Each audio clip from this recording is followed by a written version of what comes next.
Good day to all my friends, subscribers, and viewers. Welcome to our channel.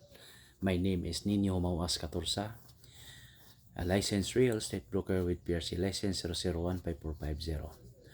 Now, we have a 40,987 square meters at 150 pesos per square meter located in Barangay Buena Vista, Ubay, Bohol. So, doon ay Buena Vista, Bohol guys.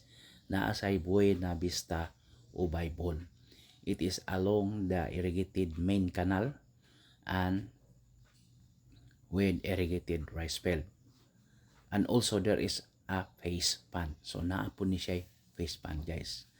This is ideal for residential and commercial. Pwede jud ka mag-commercial diri guys because of the neighborhood. So daghan sang namuyo na diri. There are so many neighbors na. Sa mga silingan makita na to sa tong drone video. Bisan pa maghimo ka diri o commercial. For example, convenience store, hardware, pwede. Okay. Bisag interior siya guys. This is interior property located in somewhere in Buena Vista, Ubay, Bohol. So, mo ni naka nindot guys kay along yun siya irrigated canal. Pwede yun siya mag-commercial. Flat rin, no?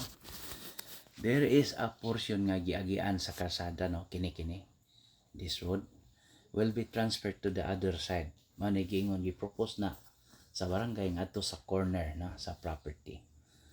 So, amo lang gimotor kay taas kayo og frontage, more or less na mga 300 meters siguro. Manay nakanindot sa property, very wide frontage, no? So again, it's ideal for commercial, residential, and farming, no? Pwede siya sa farming and residential. Kini, no? Kana nga side, no? Kanang purok is part of the property pa na siya, guys. No? And the main canal. Now, the owner decided on what is left to her, no? Kung unsay nabilin niya, she is willing na i-separate na lang, or what is taken by the road and the irrigation ang mabilin maunay iyang gibaligya. But pasabot na ko guys, ining iyang property was traversed by the irrigation canal and the road. So what is left, kung sinabilin, mo na yung baligya, pero dako-dako pamansad, pero dako sag nakuha guys. So more or less na ginis almost 1 hectare siguro pod ang nakuha, kay taas kaayo ang iyang kuan karsada o ang irrigation, super taas. Mao na nga kung unsa man kunoy nabilin, mao sad nay iyang ibaligya. Ang iyang property 4 ka hektarya, kapin 4 point something, 40,987 square meters. So mao ni ang face fan guys, no?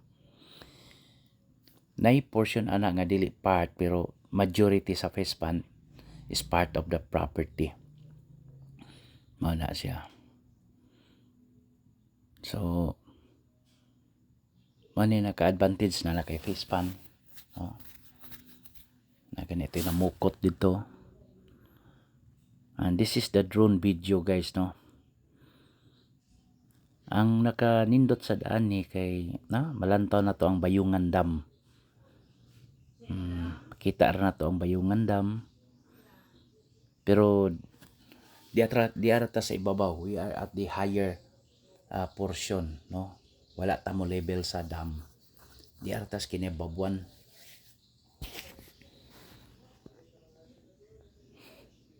We are at the highest portion ta sa kuan. So more properties for sale at www.propertyph.net. So mana siya guys. Gi-estimate rin namo guys nga ang nakuha gyud sa kuan naas mga 7,000, no? 7,000 square meters, pero basig mo abot pa ning 1 hectare kay taas man gud kayo. Pero sige lang, no? Total isurvey man nato. Pila gyud makuha dako pa man gihapon gyud ang nabilin. Basta kung unsa may nabilin o unsa may nakuha sa karsada, mao na ibaligya. So mao niyo, this is really part of the property. Dako kay nga patag sa masukod ra na nato guys. Pa-survey lang nato, no? Pwede ra man ipadidak.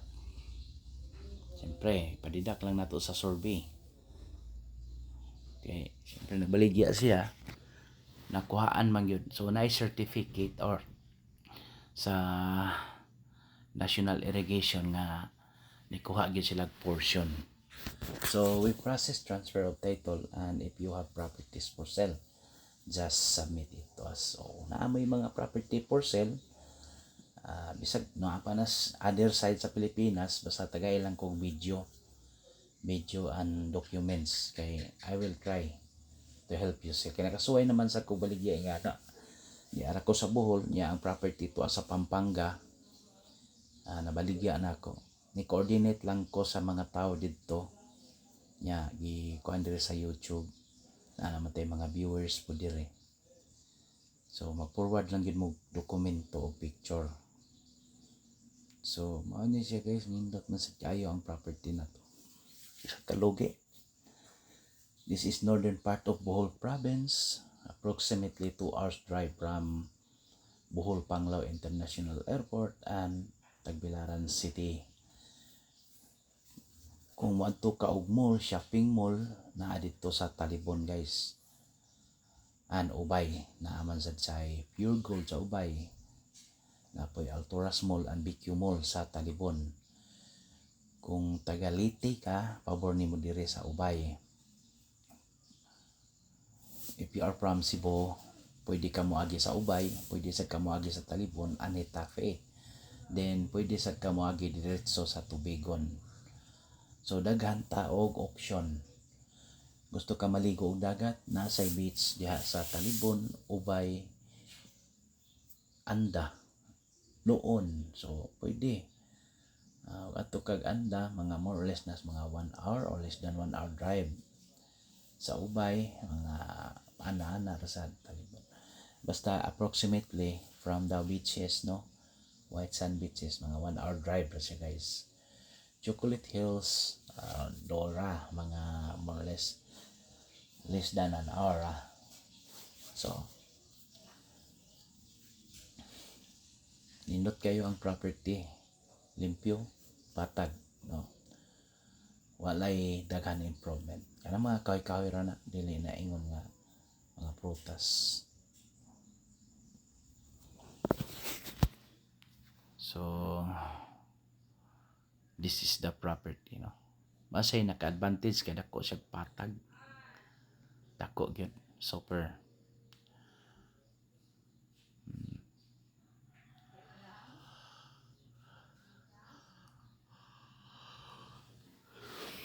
So again, the property we are selling is 4 hectares, no? Kapin 40,987 square meters at 150 pesos per square meter. Pero ang iyang ibaligya is what is left from the irrigation. Kung ang iyang ibaligya kadtong gikuhaan, kadtumang nakuhaan sa irrigation and road. So meaning kung unsa may nakuha sa karsada o sa irrigation canal, mao ra gyud iyang gibaligya. Okay? So mga almost a hectare pod ang nakuha guys. Okay? Thank you and God bless to all. Happy viewing. Bye.